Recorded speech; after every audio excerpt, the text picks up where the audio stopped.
Bonsoir à toutes et à tous, bienvenue dans l'Actu Vue du Campus. Chaque semaine sur LMTV à 18h45, nous recevons un acteur du campus de l'Université du Maine pour nous parler de la vie, évidemment, de l'université avec Laure Girard ce soir. Bonsoir Laure. Bonsoir Julien, bonsoir. Nous recevons ce soir Rachid El Guerjouma, le président de l'Université du Maine. Bonsoir président. Bonsoir. C'est la rentrée scolaire, nous avions... Universitaire. Universitaire. Oui, universitaire évidemment. Comment ça s'est passé d'ailleurs cette rentrée pour vous? Très bien, on a accueilli les étudiants, donc on leur a transmis les infos nécessaires à leur installation. Non, ça se passe très bien.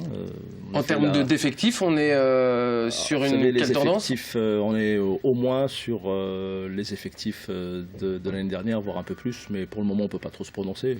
Comme d'habitude, c'est après la rentrée des masters, des doctorants, qu'on fait vraiment le bilan.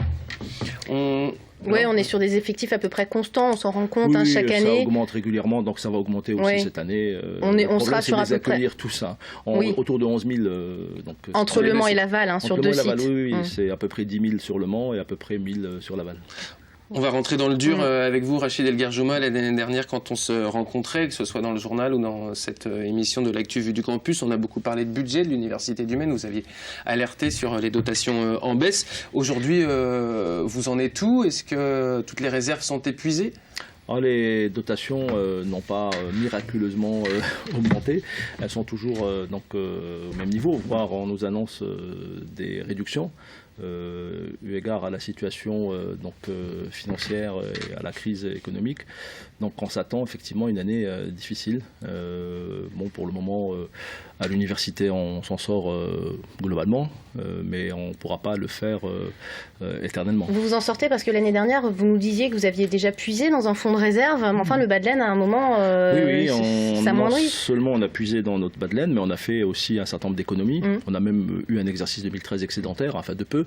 Mais on ne peut pas continuer à les faire économies, on les fait comment concrètement? Les économies, on a mutualisé un certain nombre d'enseignements, on a réduit les budgets de fonctionnement des composantes de manière à ne pas toucher justement aux emplois, mais on a quand même effectivement fait un certain nombre d'efforts qui sont vraiment, qui ont été très, très, très importants et qui ont demandé aux collègues vraiment beaucoup de sacrifices, ça c'est clair. L'actualité politique ces derniers mois, c'était aussi la réforme territoriale, la région des Pays de la Loire, la Sarthe avec les Pays de la Loire avec la Bretagne, Nantes avec la Bretagne, peu importe.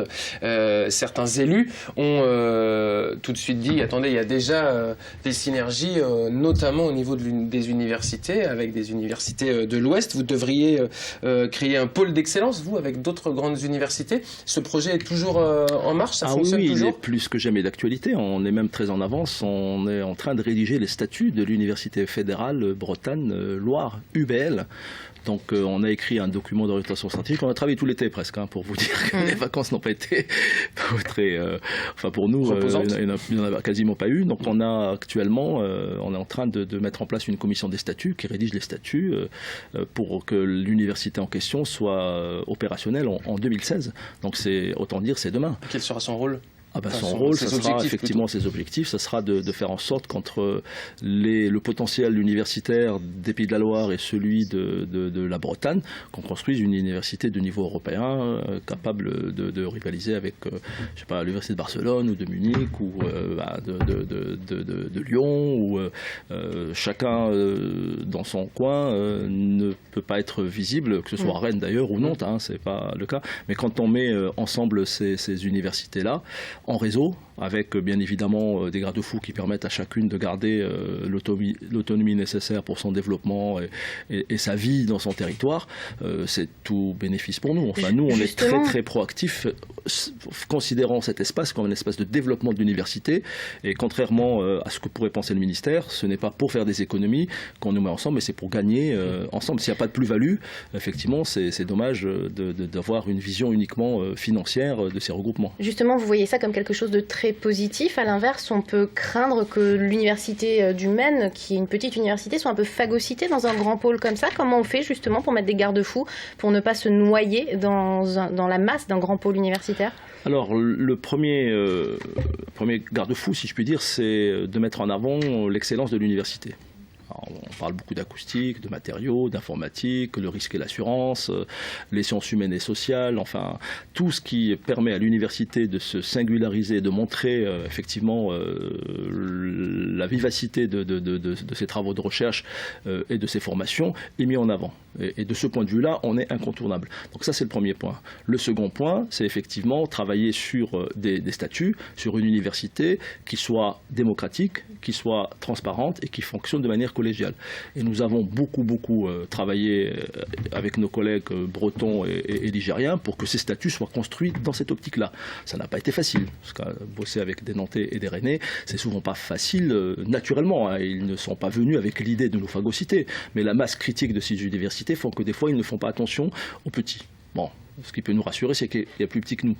Bretagne Sud, par exemple, c'est 6 000 étudiants, 7 000. Angers n'est pas plus gros que nous. Si on enlève la fac de médecine, on est à peu près comparable. L'UBO, Bretagne occidentale, donc à Brest, est non plus ses voisins de notre taille, il y a quelques milliers d'étudiants de plus. Donc avec ces 3 universités, on a quand même un pôle un petit peu qui contrebalance le poids de Rennes et de Nantes. Et pour ce qui nous concerne, on est très actifs dans les comités qui mettent en place l'Université Bretagne-Loire, pour justement que ces garde-fous soient inscrits dans les statuts, mais ce n'est pas une garantie suffisante si on ne se manifeste pas aussi par notre excellence. Et de ce point de vue-là, quand on ramène les indicateurs à la taille de l'université, on est parmi les universités les plus efficientes du Grand Ouest. Ça, c'est quelque chose qu'il faut rappeler à chaque fois. Alors évidemment, vous allez mettre en avant et en valeur ce que vous avez dit, c'est-à-dire toutes ces formations autour de l'acoustique notamment. Pas que l'acoustique, on nous reproche souvent. Oui, non, mais vous avez parlé de l'informatique, les sciences humaines et sociales, le risque et l'assurance. Mais ça, c'est déjà entre guillemets acquis. On sait que l'Université du Maine est une université référente sur ces pôles éducatifs. Aujourd'hui, il y a aussi peut-être l'occasion pour vous de saisir les opportunités d'ouvrir d'autres formations. Je pense à l'ouverture de la licence franco-allemande pour la rentrée. Ça aussi, c'est de dire on va faire des choses un peu différentes ou on va montrer qu'on peut aller sur d'autres terrains. Alors, on va dire la politique de l'établissement, c'est déjà de consolider nos points forts, voire extrêmement visibles. Vous avez parlé de l'acoustique, des matériaux. On a quand même le plus gros labo des matériaux du Grand Ouest. On n'en parle pas beaucoup, mais ils sont extrêmement visibles dans leur domaine. Le risque et l'assurance en est un autre exemple.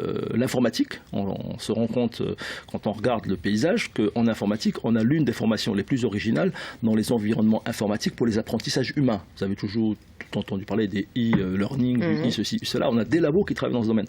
Donc on les a fédérés et on est en train de créer un gros institut d'informatique où ces forces-là seront extrêmement visibles, tant sur la partie recherche que sur la partie formation, parce qu'à l'ENSIM, par exemple, il y a une option, interaction personne-système, liée à toutes ces questions-là, qui se développe et qui va ouvrir bientôt en alternance. Donc vous voyez, alors pour revenir à la licence physique allemand, c'est une idée extrêmement originale qui a germé dans les contacts justement entre les enseignants de l'UFR Lettres, département d'allemand et ceux de physique, où on sentait bien qu'il y avait un potentiel de faire quelque chose avec nos partenaires allemands. Le Mans est jumelé à Paderborn et le potentiel n'est pas suffisamment exploité à ce niveau-là, même si on est quand même membre de l'université franco-allemande. On a quand même pas mal de relations, mais uniquement sur l'allemand. Là, l'intérêt, c'est d'attirer de très bons étudiants pour faire de la physique, avec de l'allemand à côté. On a la chance d'avoir au Mans les Abibac. Vous savez, des gens qui préparent le bac français et le bac allemand, Abitur, comme ils disent. Et donc, de ce point de vue-là, il y a un vivier extrêmement intéressant, parce qu'en général, ces élèves sont de très bons élèves. Pour faire de l'allemand, je ne sais pas s'il faut avoir un plus que les autres, mais en tout cas, latin, allemand, en général, c'est de bons étudiants. Et là, effectivement, aux portes ouvertes, on a eu beaucoup de gens qui étaient très intéressés par cette formation. Le département d'allemand, qui est en plus un département qui a besoin d'être plus visible, parce que beaucoup d'universités autour de nous ferment leur département d'allemand. Et pour nous, c'est aussi un point important, parce que Le Mans a une histoire allemande, l'histoire avec Paderborn, Saint-Liboire, enfin, tout un tas de choses qui nous qualifient pour être aussi, dans les Pays de la Loire, une université référente en allemand. C'est à ramener aussi avec la volonté d'ouvrir l'université aux étudiants étrangers, parce que malgré tout, il y a à peu près 1600 étudiants étrangers aujourd'hui à l'Université du Maine. Depuis quelques années, ça évolue tranquillement, mais sûrement, on est sur cette optique-là. Sur le taux d'université, ou le pourcentage d'étudiants étrangers à l'université, on est même au-dessus de la moyenne nationale. On est une université qui est assez attractive. Alors peut-être que c'est lié aussi à la renommée du Mans, avec les 24 heures, ou tout un tas de... Les rillettes, je doute. C'est effectivement les événements sportifs. 24 heures, je pense. Les étudiants chinois adorent les rillettes. Hein. Oui, c'est vrai. Non, c'est vrai, puis ça a marché pour nous d'essayer de vendre nos rillettes. Imaginez le marché que ça représente en Chine. Oui. Bon, trêve de plaisanterie, on est extrêmement bien positionné par rapport effectivement à la présence des étudiants étrangers. Notre challenge, si je puis dire, c'est de mieux les accueillir. Parce que effectivement, quand les étudiants arrivent, ils sont dépaysés, ils ont des difficultés d'intégration, etc. Et on travaille beaucoup à faciliter leur intégration en mettant en place des cours de français, en les insérant dans des familles sartoises. Il y a une association extrêmement active de sartoises qui permet de les accueillir les week-ends, etc. Et de ce point de vue-là, je pense que les étudiants, ils sont très sensibles. Puis les Sartois sont naturellement très accueillants, comme on peut l'imaginer aussi dans le Grand Ouest. Et ça, c'est un point très important. Une dernière question. La rentrée s'est passée, mais si on se décide tard, si on ne sait pas quoi faire, c'est le cas parfois de quelques étudiants, on peut venir... Après le bac, bien sûr. Après le bac, bien sûr. Quand on sort du CP, c'est compliqué d'aller en sciences, d'aller faire la licence physique franco-allemande. Mais jusqu'à quand on peut s'inscrire à l'université du Maine? En fait, la date limite est le 12 septembre. C'est même moi qui ai signé l'arrêté. Et à partir du 12 septembre, toutes les demandes d'inscription sont étudiées au cas par cas. C'est à adresser au président qui instruit la demande avec les composantes pour lesquelles les demandes sont adressées. Donc jusqu'au 12 septembre, c'est ouvert. Soit par Internet ou en allant directement dans les composantes. Il y a l'application, un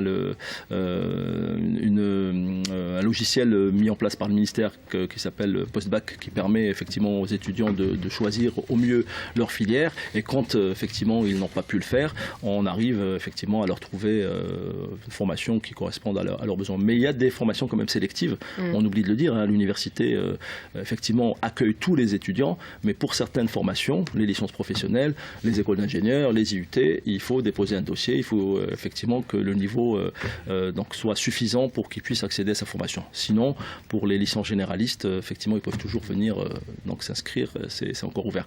Mais il y a de moins en moins de place, faut le dire. Dépêchez-vous. Oui, faut se dépêcher. Le 12 septembre, donc, pour la date limite. Merci beaucoup, Rachid El Garjouma, d'avoir été notre invité ce soir. Je rappelle que vous êtes le président de l'Université du Maine. Merci, Laure. Merci, Julien. Merci de Rachid El Garjouma. Retour de l'actu vue du campus la semaine prochaine sur LMTV, tous les mardis à 18h45. D'ici quelques instants, votre émission culturelle, le bocal local. À tout de suite.